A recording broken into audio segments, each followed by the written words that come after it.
Byt alebo dom? Dom. Prečo? Prečo? Lebo mám toľko haraburt, že potrebujem sa napratať a momentálne žijem v byte a podľa mňa je lepší dom pre moje živobytie. Mesto alebo vidiek? Mesto. Obývačka s kuchyňou alebo zvlášť? Prečo?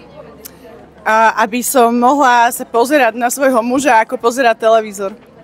Vaňa alebo sprcha? Sprcha. Závesy alebo žalúzie? Závesy. Koľkokrát ste sa v živote sťahovali? Ježišmária. Veľakrát. Do 10 možno. Ako by ste opísali váš interiér? Chaos. A farby? Zelená, žltá, hnedá. Obľúbená miestnosť vo vašej domácnosti? A spálňa.